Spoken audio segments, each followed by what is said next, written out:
So today I wanted to talk to you about how you can use polyrhythms in your walking bass lines. Probably the most common structure used is playing a repeated three-note pattern in quarter notes, giving us the illusion that the tune is suddenly morphing into 3/4 time. So over 4 bars of 4/4, you could superimpose 5 bars of 3/4 with 1 quarter note left over. This is a great concept to use in your walking lines, and this is demonstrated multiple times in my new book, the Jeff Andrews Walking Bass Masterclass.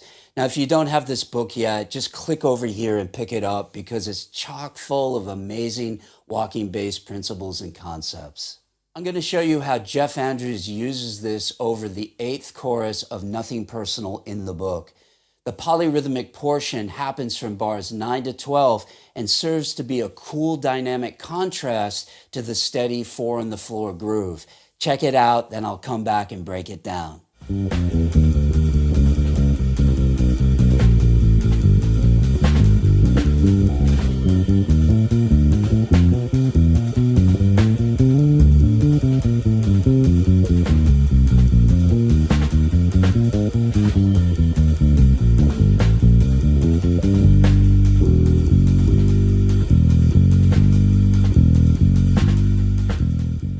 Okay, so let's go ahead and break this down. Now, the form of this tune is a 24-bar minor blues in G minor. And when it goes to the 4 chord, to C minor 7, that's where this polyrhythmic displacement takes place.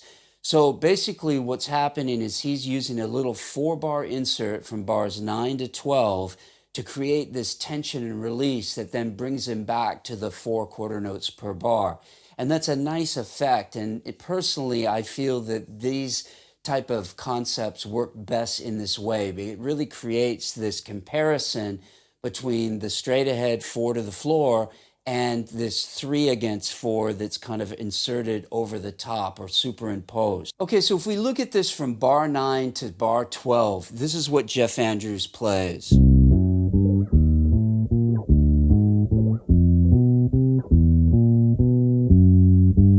And that then brings us into bar 13 where he goes back to the G minor 7. So to get inside of this idea, what we first want to do is we want to break down what the diatonic fifths are within the Dorian mode. So if I take C Dorian, this is what I got. And then if I break that into diatonic fifths, I've got C going to G, D going to A, E flat going to B flat, F going to C, G going to D, A going to E flat, B flat to F, and then C going to G, okay? Now, he only takes it up to that F, but we're just going to go up and down the whole scale so we can understand these ideas. So the way that he applies this is by using skips. So he's not just going straight up the scale. So he goes C to G, then E flat to B flat, then D to A, then F to the C, then E flat to the B flat, G to the D, then F to C, then A to E flat, then G to D, then B flat to F, then A to E flat, and then C to G. Now again, he doesn't go up the whole scale, but I'm just showing you this as an exercise because this is a good thing to take a look at so you can understand how to make these ideas your own and use them on other things. So what he then does to create that 3-note pattern is he puts a chromatic approach note below each one of the fifths. So I'm going C, chromatic below the 5th, which is G. Then he moves up to E flat, chromatic below B flat, D, chromatic below the A, F, chromatic below the C. Again, he only goes as far, but let's take it the whole way up.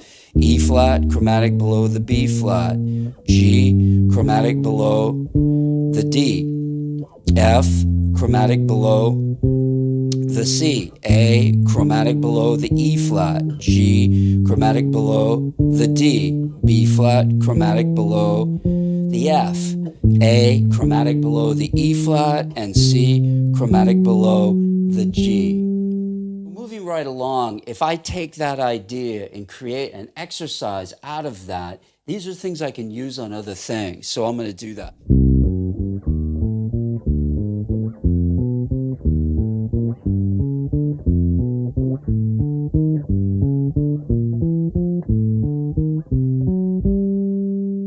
And that's very cool. That's the basis of what Jeff Andrews is using in this line, because let's go back and play what he uses.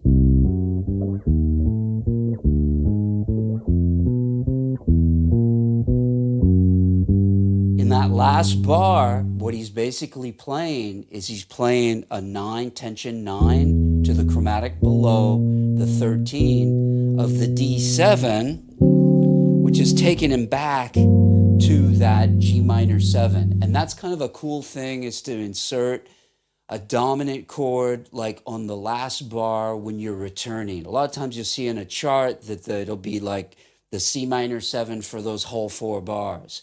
But what a lot of guys do is what they play is they will imply the dominant chord taking them back to the next chord, and that's a really cool thing to do.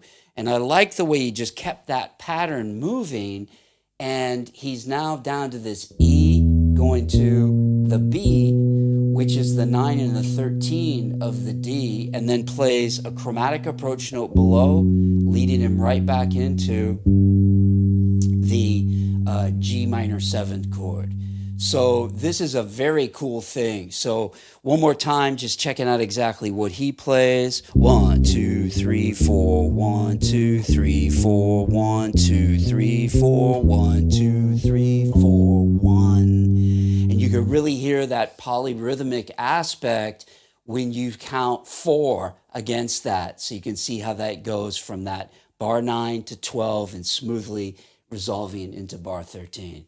Now you go try it. What's super important when playing walking bass lines is not only do you need the skill of clearly outlining the changes, but you also need to do it so someone could hear the chords that you're playing over without that piano player comping in the background. Also, you have to have enough tactics in your toolbox so you can sustain your ideas over the course of a whole tune. So check this out. If you have to play 8 choruses behind each soloist, you need to have enough ideas to vary what you do so you don't end up just repeating the same 4 things that you know. The real beauty of the content in the Jeff Andrews Walking Bass Masterclass is that each chorus Jeff plays on each tune is like opening up a whole new chapter. The way he manipulates the changes along with the rhythmic characteristics are worth years of thoughtful study. Until next time, practice smart, work hard, and play creatively.